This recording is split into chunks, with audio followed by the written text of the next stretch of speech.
Dear students, last lecture में हम लोगों ने गेट के कुछ न्यूमेरिकल सोल्व किए थे। हम वो सीरीज अभी आगे भी चलाएंगे। आज मैं एक नया टॉपिक लेके आया हूँ जिसका नाम है क्रिटिकल रेडियस ऑफ इंसुलेशन। ये जनरली आपकी सिलेंडर और स्पेरिकल बॉडी के लिए हम कैलकुलेट करते हैं और इसका मेन ऑब्जेक्टिव होता है हीट ट्रांसफर रेट को मिनिमाइज और मैक्सिमाइज करना। कुछ एप्लीकेशन ऐसे होते हैं जिसमें हमको हीट ट्रांसफर रेट मैक्सिमम करना पड़ता है और कुछ एप्लीकेशन ऐसे होते हैं जिसमें हमको हीट ट्रांसफर रेट मिनिमम रखना पड़ता है। फॉर एग्जांपल, जैसे अगर हम बॉयलर की बात करें तो बॉयलर से जब हीट बन जाते, आपकी स्टीम जनरेट होती है तो वो पाइप के थ्रू आपकी आगे हम ट्रांसफ़र करते हैं। अगर पाइप की कुछ ना कुछ थर्मल कंडक्टिविटी तो रहती है। अब जब पाइप की कुछ थर्मल कंडक्टिविटी है तो इसका मतलब वहाँ से कुछ ना कुछ हीट ट्रांसफ़र होगी। जब पाइप से हीट ट्रांसफ़र होती है तो स्टीम आपकी कंडेंस हो सकती है या उसका टेम्परेचर ड्रॉप कर सकता है। जब उसका टेम्परेचर ड्रॉप करेगा इसका मतलब क्या है, उसकी कुछ ना कुछ कैपेसिटी, जितनी रिक्वायर्ड हीट कैपेसिटी होनी चाहिए, जितनी वैल्यू की हीट होनी चाहिए, जितनी एंथैल्पी की हीट होनी चाहिए, उतनी हमारी स्टीम टरबाइन तक नहीं जा पाती। उसके लिए हम क्या करते हैं, उस पाइप के चारों तरफ एक इंसुलेटिंग मटेरियल की लेयर लगाते हैं जो कि एक तरीके से उस पाइप के ऊपर एक डबल पाइप का काम करती है। तो अब क्या होगा कि जब हम उस पाइप की रेडियस बढ़ाते हैं, इंसुलेटिंग पाइप लगाते हैं जो, उसकी जब हम रेडियस बढ़ाते हैं तो वहाँ पे हीट ट्रांसफर रेट कन्वेक्शन की वजह से बढ़ भी सकता है, क्योंकि जैसे जैसे रेडियस बढ़ती है तो सरफेस एरिया बढ़ता है। चलिए इसको हम डिस्कस करते हैं और फिर बताएंगे कि क्रिटिकल रेडियस होता क्या है। यहाँ पे देखिए आप, देखिए हमारे पास एक पाइप है जिसमें कि स्टीम फ्लो कर रही है।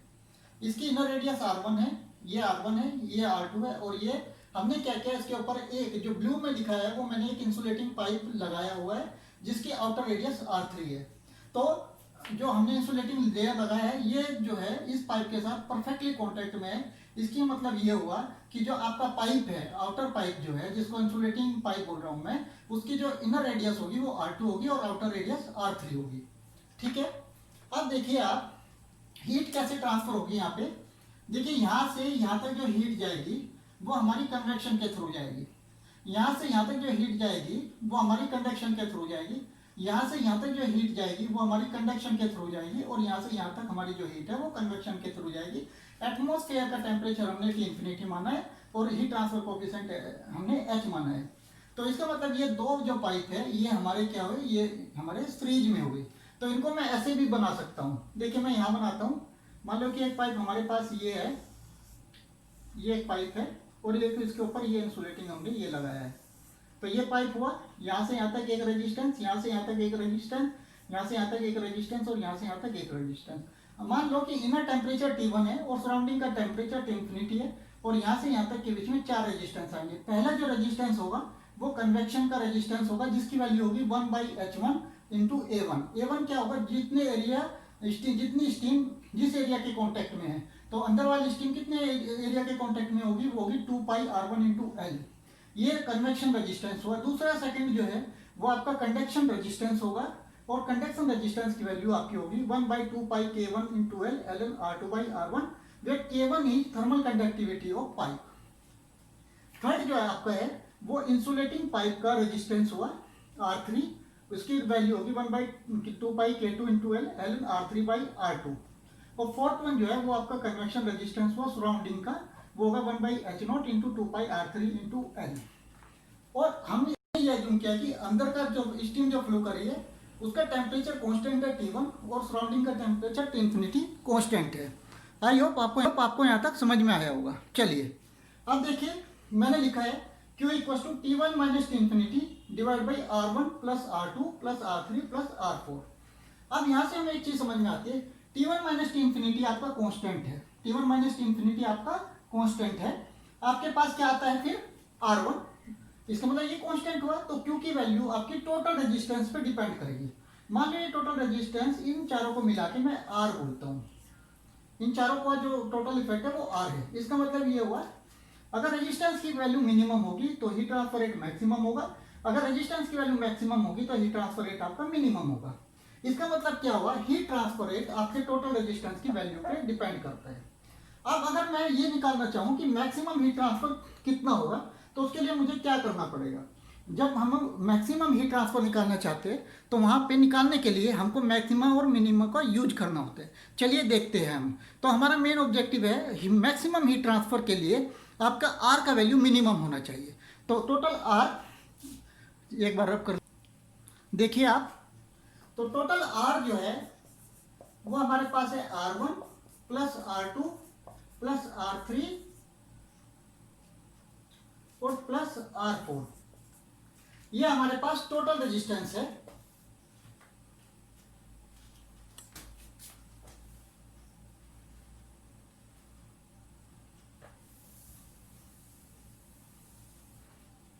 अब देखिए आप, मैं क्या इसको ऐसे लिख सकता हूं, R equal to R1 1 divide by H1 2 pi R1 into L, R2 1 divide बाई 2 पाई K1L ln R2 by R1 plus R3 1 by 2 pi K2L ln R3 by R2 plus R4 की वैल्यू हो जाएगी 1 divide by H0 to 2 pi R3 into L। R3 into L इसने लिया क्योंकि surrounding जो है वो आपकी किस पाइप के कॉन्टेक्ट में होगी, आउटर वाले, तो आउटर का रेडियस आएगा वहां पे। ठीक है, चलिए अब इसको मिनिमम करना है। तो देखिए आप, अंदर का जो पाइप है, जो मेन पाइप है, उसका रेडियस, वो पाइप कांस्टेंट है, मतलब उसके डायमीटर के साथ, उसके रेडियस के साथ हमें कोई चेंज नहीं करना है। हमको जो भी चेंज करना है वो इंसुलेटिंग पाइप के साथ करना है। इसका मतलब R1 R2 K1 ये सब आपका कांस्टेंट है। आपका जो वेरिएबल है वो यहाँ पे क्या होगा, R3। तो हम इसको R3 के रेस्पेक्ट में डिफ्रेंशिएट करेंगे। आई होप आपको ये समझ में आया होगा कि हमने इसको R3 के रेस्पेक्ट में क्यों डिफ्रेंशिएट किया है। देखिए हमारा मेन ऑब्जेक्टिव क्या है, ये हमारे पास पाइप है और इससे हीट फ्लो कर रही है। हमको इस हीट को मिनिमम और मैक्सिमम करना है। अब इस पाइप के साथ कोई चेंज नहीं करना है, हमको चेंज करना है इसके साथ। इतना लगाए कि हम इतना लगाए कि हम इतना लगाए, मतलब R3 की वैल्यू कम रखे, ज़्यादा रखे, उससे ज़्यादा रखे, कितना रखे। तो वेरिएबल किस पे डिपेंड कर रहा है, R3 पे। तो R की वैल्यू डिपेंड करेगी R3 पे, इसलिए हम इसको R3 के रेस्पेक्ट में डिफ्रेंशिएट कर देंगे। तो देखिए जब आप डिफ्रेंशिएट करेंगे तो आपका R1 कांस्टेंट है, कांस्टेंट का डिफरेंशिएशन 0। ये R2 कांस्टेंट है, R1 भी कांस्टेंट है, इसका डिफरेंशिएशन 0 प्लस। अब इस पे आ जाइए, क्या इसको मैं ऐसे लिख सकता हूँ 1 by 2 pi K2L R3 ln R3 by R2 है, इसको मैं लिख सकता हूँ 1 बाई R3। आई होप आपको इसको समझ में आया होगा। मैं यहाँ पे देखता हूँ, मैंने इसको ln R3 minus ln R2 लिखा है और बाहर का जो भी था उसको ऐसे ही रखा है। तो जब ln R3 का करोगे तो 1 बाई R3 आ जाएगा, ln R2 कांस्टेंट है तो इसका 0 आ जाएगा, तो आपका ये वैल्यू आ जाएगा। और इसका करेंगे जब, तो ये आ जाएगा माइनस का 1 by H0 into 2 pi R3 square into L। और मैक्सिमम मिनिमा के लिए हम पहले इसको 0 करके रखेंगे। जब मैं इसको 0 करूंगा तो जो आपकी R3 की वैल्यू आएगी वो आपकी R3 की वैल्यू आएगी K2 divide by H0, K2 divide by H0। K2 आपका क्या है, insulating thermal conductivity of insulating material, thermal conductivity of insulating. और ये क्या है आपका H0, सराउंडिंग का हीट ट्रांसफर, सराउंडिंग का हीट ट्रांसफर, ये सराउंडिंग का, ये ध्यान रखना है आपको। आपको क्वेश्चन में वो देंगे, आउटर पाइप का, इनर पाइप का, सबका आपको थर्मल कंडक्टिविटी भी देंगे, सबका आपको हीट ट्रांसफर भी देंगे। आपको फॉर्मूले में जो रखना है, R3 का जो वैल्यू आपका फॉर्मूले में है उसमें रखना है आपको। थर्मल कंडक्टिविटी आप रखेंगे इंसुलेटिंग पाइप की, और आउटसाइड हीट ट्रांसफर कोफिशिएंट रखेंगे। तो R3 की वैल्यू आपकी K2 बाई H2 आया है या H0 आया, जो भी है। चलिए अभी देखते हैं, क्योंकि अभी हमने ये R3 की वैल्यू निकाली है, हमको ये नहीं पता है कि इस वैल्यू पे ये R3 की वैल्यू मिनिमम होगी कि मैक्सिमम होगी। तो हमको क्या करना पड़ता है, मिनिमम मैक्सिमम के जैसे हमने पढ़ा था, हमको इसको एक बार फिर से डिफ्रेंशिएट करना पड़ेगा। चलिए हम इसको एक बार से फिर से डिफ्रेंशिएट करते हैं। चलिए अब आप देखिए, मैं इसको कर चुका हूँ, मैंने पोज किया था, पोज करके मैंने इसको किया है। तो हमारी dr/dr3 की वैल्यू ये आई थी, जिसको 0 के इक्वल रखने के बाद R3 की वैल्यू K2 बाई H0 आया था। अब देखिए यहाँ पे d2r/dr3 स्क्वायर की जो वैल्यू है वो आपकी I minus 1 by K2L into 1 by R3 का स्क्वायर। आपने इसको डिफ्रेंशिएट कर लिया, इसको भी क्या था, ये माइनस माइनस प्लस हो जाएगा। यहाँ तक आपको समझ में आ गया होगा। आप इसको डिफ्रेंशिएट कीजिएगा तो आपको ये वैल्यू मिल जाएगी।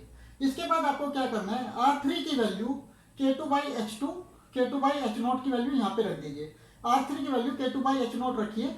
आपने जब रखोगे तो आपकी ये वैल्यू पॉजिटिव आएगी। पॉजिटिव आने का मतलब है कि आपकी R3 की इस वैल्यू पे K2/H0 की वैल्यू पे रेजिस्टेंस की वैल्यू मिनिमम होगी। यहाँ तक हमने ये निकाल लिया है। आपको ये समझ में आया प्रोसीजर हमने क्या किया? हमने टोटल रेजिस्टेंस कैलकुलेट किया। रेजिस्टेंस कैलकुलेट करने के बाद उसको आउटर रेडियस के रेस्पेक्ट में, outer radius of insulating pipe, उसके रेस्पेक्ट में हमने उसको डिफ्रेंशिएट किया। डिफ्रेंशिएट करने के बाद हमने R3 की जो वैल्यू हमने कैलकुलेट की थी वो वैल्यू डिफ्रेंशिएट किया, उसको 0 रखा। 0 के बाद उसको R3 की वैल्यू आ गई, आपकी कुछ वैल्यू आ जाएगी। आपने फिर से उसको डिफ्रेंशिएट किया। डिफ्रेंशिएट करने के बाद R3 की जो वैल्यू आई वो वहाँ पे पुट करोगे।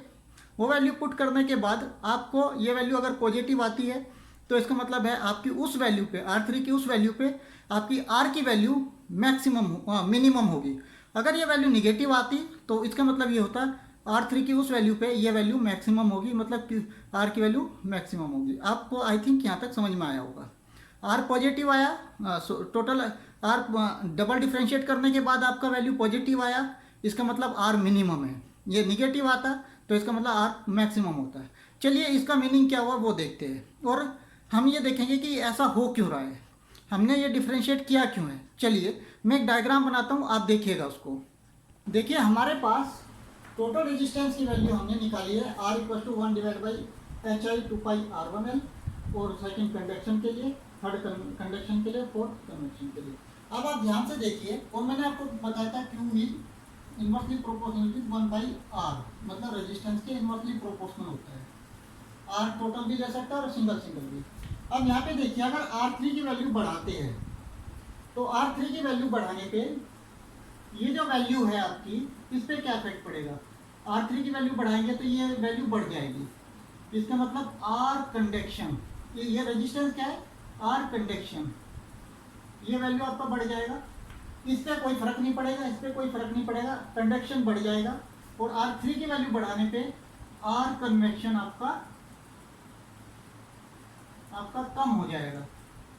और जब आपका कंडक्शन बढ़ रहा है, इसका मतलब क्या है, Q की वैल्यू ड्यू टू कंडक्शन,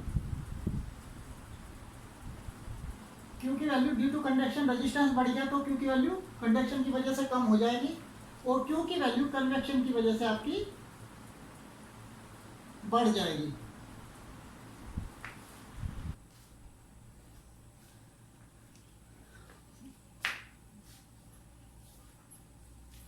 आज मज़ा ही नहीं आ रहा।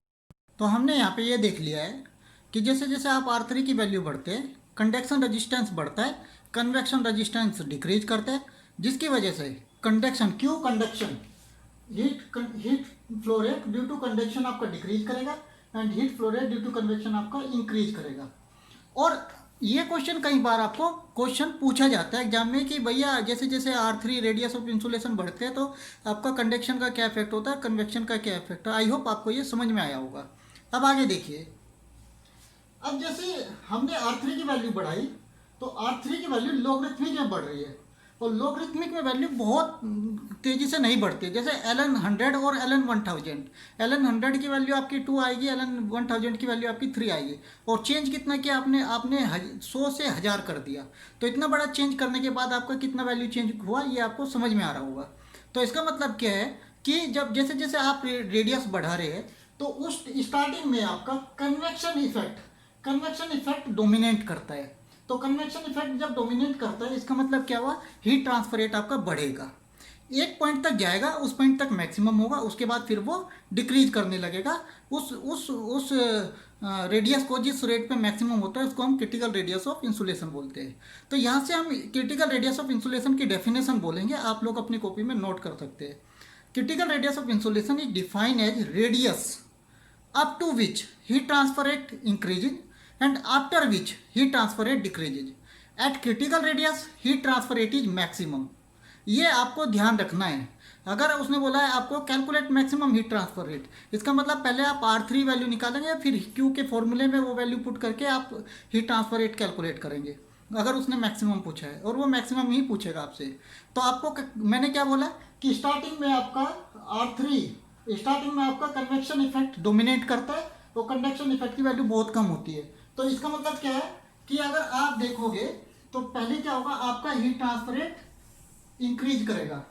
ये मैंने हीट ट्रांसफर रेट बनाया और ये मैंने बनाया R3। यहाँ से R3 से यहाँ से स्टार्ट किया मैंने, इस पॉइंट पे ये वैल्यू, आप इसको 0 से भी स्टार्ट कर सकते हैं। आप इसको 0 से स्टार्ट कीजिए यहाँ से ऐसे। तो जब आपने R3 की वैल्यू कुछ थी, यहाँ पे हीट ट्रांसफर रेट हो रहा होगा कुछ भी, तो स्टार्टिंग में क्या होगा, पहले पहले आपका क्या होगा, कंडक्शन इफेक्ट मिनिमम होगा, कन्वेक्शन इफेक्ट डोमिनेट करेगा, तो हीट ट्रांसफर रेट आपका बढ़ेगा क्योंकि कन्वेक्शन वाली वैल्यू बढ़ रही है। और उसके बाद ये मैक्सिमम वैल्यू पे पहुंच जाएगा। मैक्सिमम वैल्यू यहाँ पे होगी जिसको हम क्रिटिकल रेडियस बोलते हैं, जिसकी वैल्यू K/H आई थी। उसके बाद आपका ये डिक्रीज करेगा, और ये दोनों स्लोप अलग अलग है। यहाँ पे ये जो वेरी कर रहा है, ये किसकी वजह से कर रहा है, ये डोमिनेट कर रहा है, तो मैक्सिमम इफेक्ट आपका हाइपरबोलिक टाइप का होगा। और यहाँ पे ये डोमिनेट कर रहा है, और ये यहाँ पे इस पॉइंट के बाद ये डोमिनेट कर रहा है, तो आपका जो स्लोप होगा वो अराउंड अराउंड लोगरिथमिक के शेप में होगा। तो आपको ये ग्राफ समझ में आया होगा कि इस पॉइंट पे ये पॉइंट जो है, इस पॉइंट पे हीट ट्रांसफर रेट आपका मैक्सिमम होगा, इस पॉइंट पे हीट ट्रांसफर रेट आपका मैक्सिमम होगा। अब आप एक चीज देखिए, यहां से नोट करके आप लोग लिखिए, यहां से आप नोट करके लिखिए, और ये बहुत इंपॉर्टेंट पॉइंट है। इस पॉइंट पे और इस पॉइंट पे हीट ट्रांसफर रेट सेम है, लेकिन इस पॉइंट पे आपने इंसुलेशन लगाया है इतना, और इस पॉइंट पे इंसुलेशन आपने लगाया है इतना। इसका मतलब क्या हुआ, इसका मतलब ये हुआ आपका जितना हीट ट्रांसफर रेट यहाँ है उतना ही रेट हीट ट्रांसफर रेट यहाँ पे है, लेकिन इंसुलेशन की वैल्यू आपने बढ़ा दी है। और जब आप इंसुलेशन की वैल्यू बढ़ाएंगे तो इसका मतलब ये हुआ आपकी कॉस्ट बढ़ेगी। इसका मतलब ये हुआ कि आपको कौन सा पॉइंट सेलेक्ट करना है, मिनिमम कॉस्ट वाला।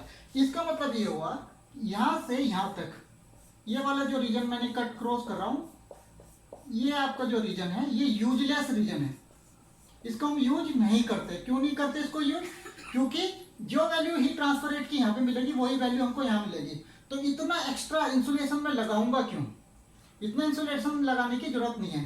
तो आपका यूजफुल एरिया क्या हुआ, ये यहाँ से यहाँ तक, और ये वाला एरिया आपका यूजफुल एरिया होगा। आई होप आपको ये समझ में आया होगा। चलिए आगे देखते हैं। अब देखिए इसका हमको एप्लीकेशन देखना है। एप्लीकेशन देखिए, एप्लीकेशन देखिए, जब आपको हीट ट्रांसफर रेट मैक्सिमम करना है, हीट ट्रांसफर रेट हमको मैक्सिमम कहाँ करना है, जैसे देख लीजिए फॉर एग्जांपल, आपको इलेक्ट्रिक वायर जो होते हैं उसके ऊपर प्लास्टिक के इंसुलेशन लगाते हैं आप, लेकिन अगर इंसुलेशन की वैल्यू हम ज़्यादा या कम करते हैं क्या इफेक्ट होगा। अगर मान लो उसकी वैल्यू क्रिटिकल रेडियस से क्रिटिकल रेडियस तक रखते हैं तो हीट ट्रांसफर रेट मैक्सिमम होगा। हीट ट्रांसफर रेट अगर मैक्सिमम है तो इसका मतलब क्या है, पाइप के अंदर जितनी भी हीट, रेजिस्टेंस क्या होता है, आपका इलेक्ट्रिक वायर है उसका कुछ रेजिस्टेंस होगा, रेजिस्टेंस की वजह से उसमें कुछ हीट जनरेट होगी, H=I²RT होता है। तो इसका मतलब वो हीट होगी। अगर आपने उस हीट को बाहर जाने नहीं दिया, आपने उस हीट को बाहर जाने नहीं दिया, तो क्या होगा, वो हीट वहीं पे अकुमुलेट हो जाएगी, उसका टेम्परेचर बढ़ जाएगा, और वो क्या होगा, थोड़ी देर बाद अलग हो जाएगा, मतलब उसके वायर टूट जाएंगे। उसके लिए हमने वहाँ पे एक इंसुलेटिंग मटेरियल लगाया सेफ्टी के लिए, है ना, सेफ्टी के लिए लगाया। दूसरा, इंसुलेटिंग मटेरियल लगाने के बाद आपका पहले क्या होता है, हीट ट्रांसफर रेट बढ़ता भी है, और अगर हीट ट्रांसफर रेट बढ़ रहा है तो इसका मतलब हीट जल्दी जल्दी बाहर जाएगी, और हीट जल्दी जल्दी बाहर जाएगी तो इसका मतलब क्या है, वो उसका टेम्परेचर नहीं बढ़ेगा, और टेम्परेचर नहीं बढ़ेगा तो इसका मतलब वो सेफ रहेगा। और आप कहाँ तक उसमें इंसुलेशन लगाएंगे, आप लगाएंगे क्रिटिकल रेडियस तक।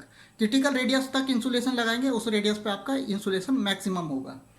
एक एग्जांपल तो मैक्सिमम के लिए मैंने बताया, जहाँ पे आपको मिनिमम करना है, जैसे बॉयलर है, बॉयलर में आपको हीट ट्रांसफर रेट को रोकना है, हीट ट्रांसफर रेट कम से कम होना चाहिए, तो आप वहाँ पे कितना इंसुलेशन लगाएंगे, तो हम वहाँ पे इंसुलेशन लगाएंगे, देखिए यहाँ से कम, ये वाला एरिया यूजफुल होगा बॉयलर के लिए, पाइप के लिए, स्टीम पाइप के लिए।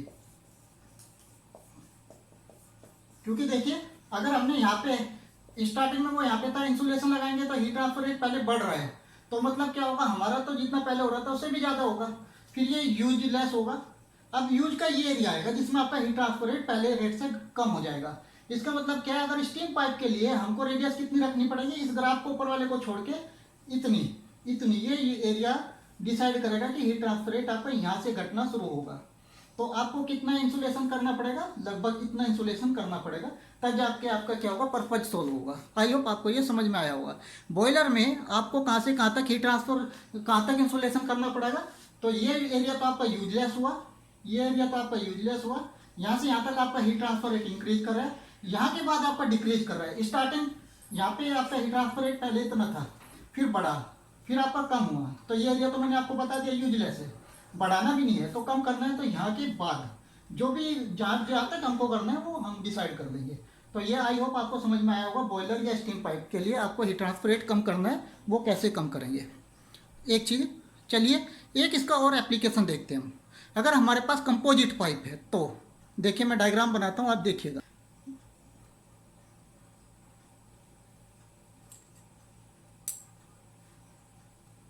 देखिए इस डायग्राम में आपको 1 2 3 4 पाइप दिखाई दे रहे होंगे, और ये हमने 4 पाइप बनाए, कंपोजिट सिलेंडर है, वो सारे पाइप लगे हुए हैं।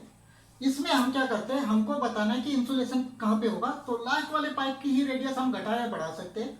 तो हमको R5 की जो वैल्यू होगी, क्या होगी, वो बाहर वाले पाइप की थर्मल कंडक्टिविटी, जो सबसे बाहर पाइप है उसकी थर्मल कंडक्टिविटी K, और सबसे बाहर जो एटमॉस्फेयर है, उसके बाहर जो एटमॉस्फेयर है उसकी हीट ट्रांसफर कोएफिशिएंट K, ये वैल्यू है R5 की वैल्यू। R5 की वैल्यू, R क्रिटिकल की वैल्यू इतनी हो जाएगी। अब अगर R5 की वैल्यू RC से ज़्यादा है, ध्यान से समझिए इस पॉइंट को। अगर R5 की वैल्यू RC से ज़्यादा है, अगर R5 की वैल्यू RC के इक्वल है, और अगर R5 की वैल्यू RC से कम है, तो तीनों केस देखिए। अगर R5 की वैल्यू RC के इक्वल है, इसका मतलब क्या है, हीट ट्रांसफर रेट मैक्सिमम होगा, पहली चीज। अगर R5 की वैल्यू ज़्यादा है RC से, तो RC तक तो हीट ट्रांसफर रेट मैक्सिमम होता है, उसके बाद डिक्रीज करना शुरू होता है। इसका मतलब क्या है, जैसे जैसे R5 की वैल्यू बढ़ाएंगे, ऐसे ऐसे आपका हीट ट्रांसफर रेट डिक्रीज कर जाएगा। RC पर मैक्सिमम होता है, उसके बाद डिक्रीज करता है, ये तो ऑलरेडी मैक्सिमम है। तो आपका क्या होगा, RC से जितना भी ज़्यादा हुआ उसकी वजह से हीट ट्रांसफर रेट आपका डिक्रीज करेगा। अब यहाँ पे देखिए, R5 की वैल्यू RC से कम है, इसका मतलब क्या है, RC की वैल्यू तक इसका हीट ट्रांसफर रेट बढ़ेगा। तो इसका मतलब ये है, अगर आपका हीट ट्रांसफर रेट यहाँ पे बढ़ेगा, और कब तक बढ़ेगा ये, ऐसा नहीं कि R5 की वैल्यू बढ़ाते जाएंगे तो बढ़ता जाएगा। कब तक बढ़ेगा, जब तक ये वैल्यू R5 की RC के इक्वल ना हो जाए। तो अगर ये कम वैल्यू है और मैं हीट ट्रांसफर रेट बढ़ाना चाहता हूँ, तो मैं क्या करूँगा, पहले इसकी रेडियस बढ़ा दूंगा। कितनी कर दूंगा, R5 की वैल्यू RC के इक्वल कर दूंगा। और अगर मैं उससे ज़्यादा बढ़ाता हूँ तो ये वैल्यू करने से आपका हीट ट्रांसफर रेट डिक्रीज हो जाएगा। आई होप आपको ये समझ में आया होगा। तो क्रिटिकल रेडियस का पूरा कॉन्सेप्ट यहाँ पे कंप्लीट होता है, आपको ये समझ में आया होगा। इसको डिटेल में आप देखिए, वीडियो को 2 बार देखिए, और इससे रिलेटेड जितने भी क्वेश्चन अभी तक गेट में आए हैं या आपके यूनिवर्सिटी एग्जाम में आए, आप उसको सोल्व कीजिए। मैं भी नेक्स्ट लेक्चर में इसके न्यूमेरिकल सोल्व कराऊंगा। Thank you.